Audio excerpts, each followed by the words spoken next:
Hello students, welcome to Magnet Brains Hindi.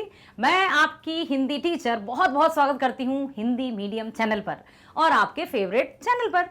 और साथ ही साथ ये आशा भी करती हूँ कि आप सभी स्वस्थ होंगे, खुश होंगे, प्रसन्नता पूर्वक अपने अपने कार्यों को कर रहे होंगे और वीडियो को बहुत अच्छे से देख रहे होंगे। ना केवल देख रहे होंगे बल्कि इसको समझ भी रहे होंगे, समझकर आत्मसात कर रहे होंगे। आत्मसात का अर्थ होता है इम्प्लीमेंटेशन, कि जो भी हमने सुना समझा उसको हम अपनी लाइफ में या डेली रूटीन में या डेली जो हमारा दिनचर्या है उसमें शामिल करना।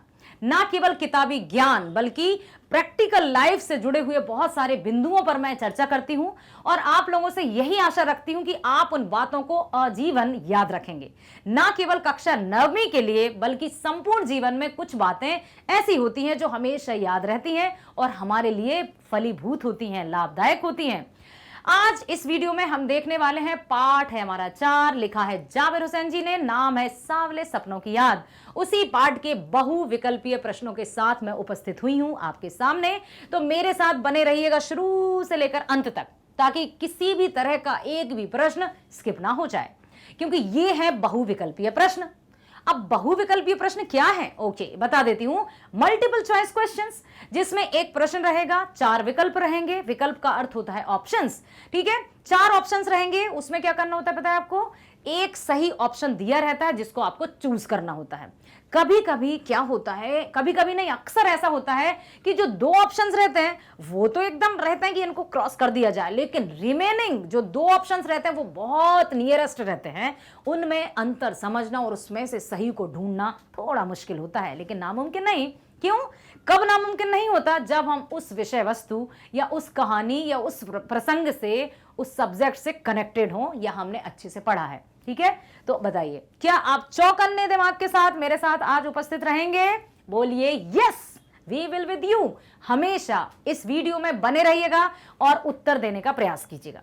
एक और बात मैं बता दूं कि जो भी मैं प्रश्न पढ़ूंगी उसके 4 विकल्प भी आपके सामने रखे जाएंगे और थोड़ा सा समय, कुछ सेकंड्स का समय मैं आपको दूंगी, उसमें आप सही उत्तर चूज कीजिएगा और कमेंट बॉक्स में लिखिएगा।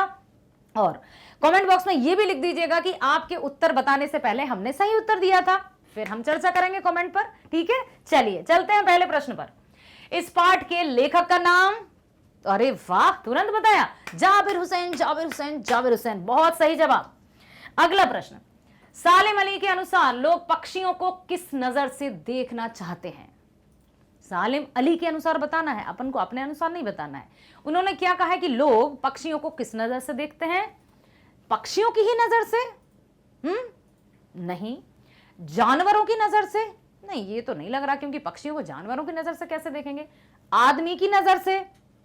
अब आप सोच रहे होंगे आदमी की नजर है तो आदमी की नजर से देखेंगे, या फिर एक जीव की नजर से? बताइए, बहुत गहराई से, गहनतम सोचकर बताइए कि क्या कहना चाहते हैं। क्या लगा आपको? पक्षियों की नजर से? किसी को लगा आदमी की नजर से।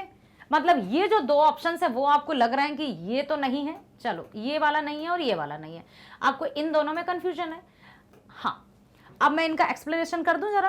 पक्षियों की नजर से मतलब जो पक्षी चाहते हैं, क्या वैसा मनुष्य उनको देखता है? नहीं, ये ऑप्शन तो गया।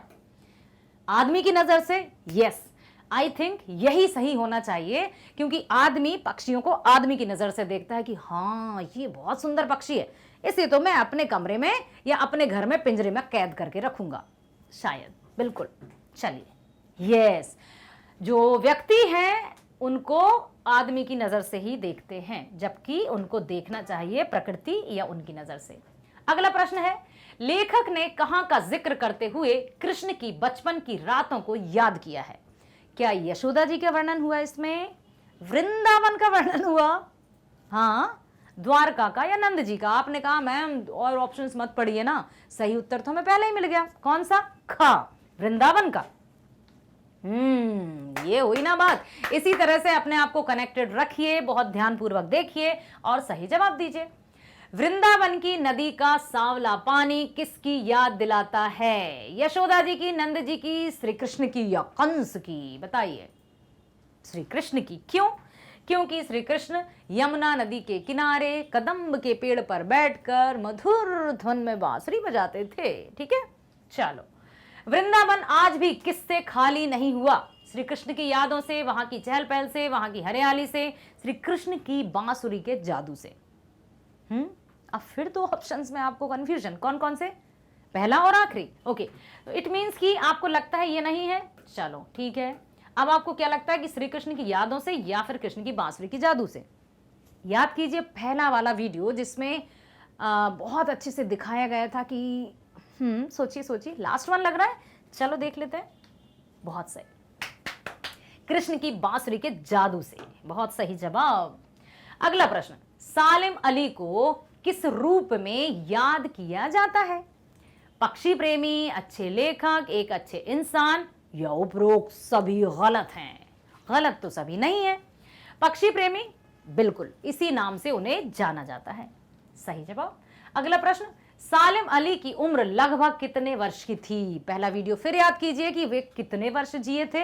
अच्छा खासा लंबा जीवन जिया था उन्होंने। ओके, 80 भी लंबा ही होता है, 70 भी लंबा होता है, 100 वर्ष, 50 वर्ष, बताइए, याद आया किसी को? नहीं आया?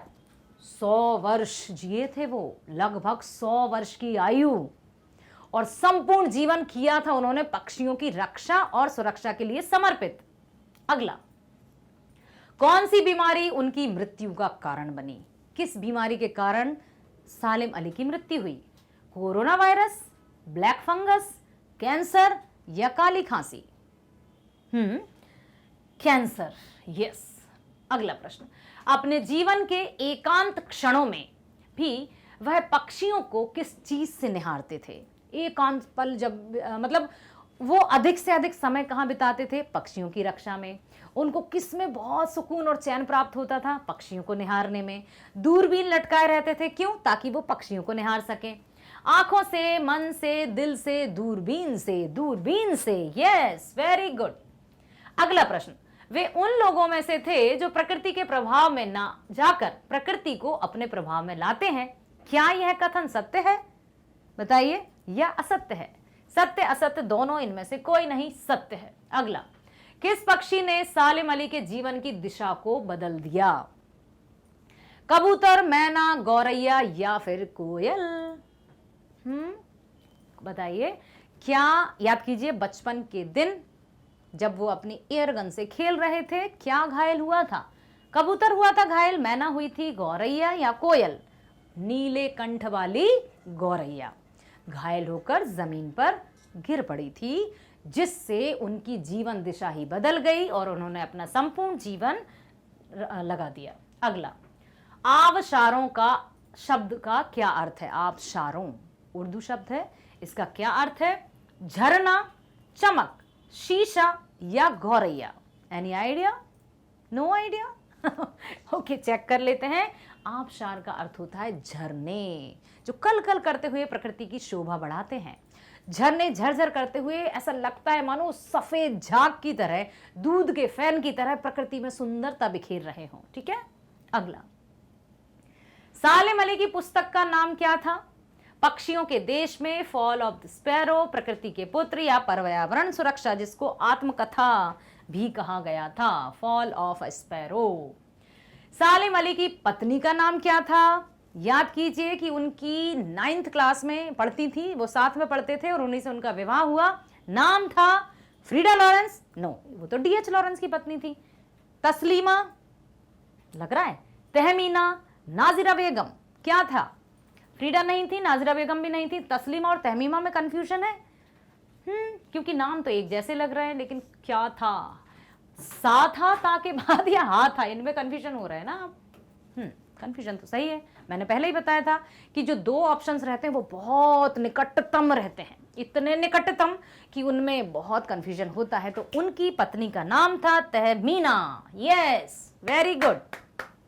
अगला प्रश्न है, इस पाठ में किस उपन्यासकार का उल्लेख हुआ है जो पक्षी प्रेमी भी थे? प्रेमचंद? नहीं। जयशंकर प्रसाद? नहीं। शेक्सपियर? नहीं। DH Lawrence? यस, इन्हीं का तो जिक्र हुआ है। वो एक उपन्यासकार भी थे और पक्षी प्रेमी भी थे। चेक कर लें एक बार। चलो, यस, वेरी गुड। सालिम अली की मृत्यु कब हुई? सन 1989 में, सन 1987 में, सन 1985 में या सन 1990 में? हिंदी गिनती याद हुई? हिंदी गिनती याद करना है आपको, ठीक है। उनकी मृत्यु हुई थी सन 1989 में। अगला प्रश्न, जाबिर हुसैन का जन्म कब और कहां हुआ था? मृत्यु तो देख लिया आपको, मृत्यु कब हुई थी बताइए जल्दी। 1989 में मृत्यु हुई, जन्म कब हुई? अब यस, डोंट बी कंफ्यूज्ड, वहां पर पूछा था, मृत्यु पूछी थी सालेम अली की, जन्म पूछा है जाबिर हुसैन का। लेखक का जन्म पूछा है, सालेम अली का नहीं।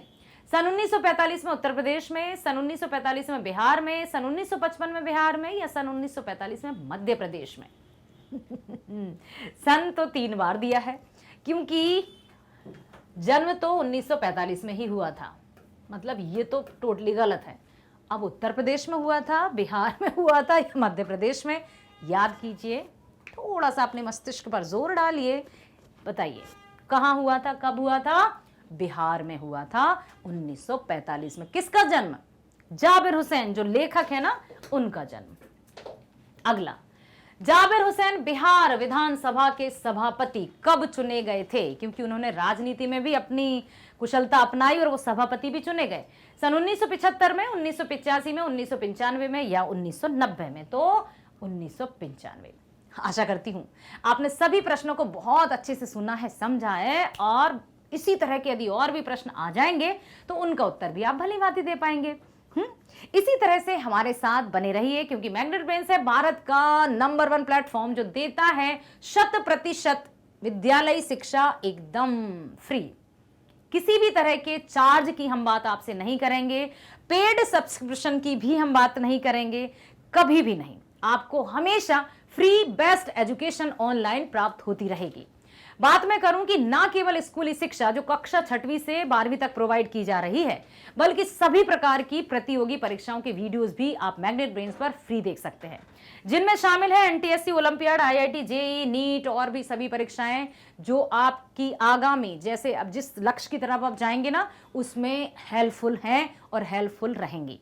बात करती हूं कि आप अपनी क्लास के वीडियोस कक्षा 6वीं से 12वीं तक की बात कर रही हूं, हिंदी मीडियम में भी देख सकते हैं, अंग्रेजी मीडियम में भी देख सकते हैं। जैसे हिंदी मीडियम में आप देखना चाहते हैं गणित, विज्ञान, सामाजिक विज्ञान, या हिंदी तो हिंदी ही रहेगा, किसी भी मीडियम में हो, ठीक है, तो उस पर क्लिक करिए। आप क्लिक करते ही वीडियो सामने आ जाएगा और प्लेलिस्ट पर जाएंगे तो उसकी संपूर्ण जानकारी, जैसे हिंदी का क्लिक किया, आप करेंगे हिंदी क्लास 9 क्षितिज लाली वर्मा, ठीक है, आया, उसमें आप देखिए प्लेलिस्ट पर सब कुछ लिखा है वेल ऑर्गेनाइज तरीके से कि क्या आप देखना चाहते हैं, एनसीईआरटी या सीबीएसई पर आधारित पाठ्यक्रम, संपूर्ण विवरण, सभी अध्याय का क्रमानुसार सारांश या एनसीईआरटी प्रश्न अभ्यास, संपूर्ण अध्याय का वीडियो, बहुविकल्पीय प्रश्न, एक बार में संपूर्ण अध्याय का हल, कंप्लीट चैप्टर रिवीजन, जो भी आपको देखना है सब कुछ मिलेगा यहाँ। जस्ट क्लिक ऑन दैट और वीडियो आपके सामने। इसी तरह से आप बने रहिए मैग्नेट ब्रेन्स पर, ताकि आपको बेस्ट स्कूल एजुकेशन के साथ साथ प्रतियोगी परीक्षाओं के वीडियोस भी प्राप्त हो सकें, क्योंकि मैग्नेट ब्रेन्स लाया है आप जैसे होनहार स्टूडेंट्स के लिए कक्षा 6वीं से 12वीं तक की ऑनलाइन स्कूल एजुकेशन फ्री, प्रतियोगी परीक्षाएं भी फ्री। तो मुझे आशा है, भरोसा है, विश्वास है कि वीडियो पसंद जरूर आया होगा, तो लाइक कीजिए, सब्सक्राइब कीजिए, ताकि आपके जो भी वीडियोस आएंगे आपके लिए जो जरूरी हैं, अनिवार्य हैं, उनका नोटिफिकेशन आपको प्राप्त होता रहे। साथ ही साथ शेयर करना नहीं भूलेंगे, अधिक से अधिक शेयर कीजिए। आपकी कॉन्टैक्ट लिस्ट इतनी बड़ी है, मुझे पता है ना, फ्रेंड्स लिस्ट है उसमें भी शेयर कीजिए, जितने भी परिचित हैं, दादा दादी, बुआ ताई जो भी हैं, सबको लिंक शेयर कीजिए, क्योंकि हर घर में बच्चे हैं, हर घर में स्टूडेंट हैं, और उनको ये जो एजुकेशन है वो प्राप्त होनी ही चाहिए, क्योंकि फ्री है, 100% फ्री, ताकि वे भी इसका लाभ उठा सकें। मिलते हैं नेक्स्ट वीडियो में, स्वस्थ रहिए, खुश रहिए, bye bye, thank you so much.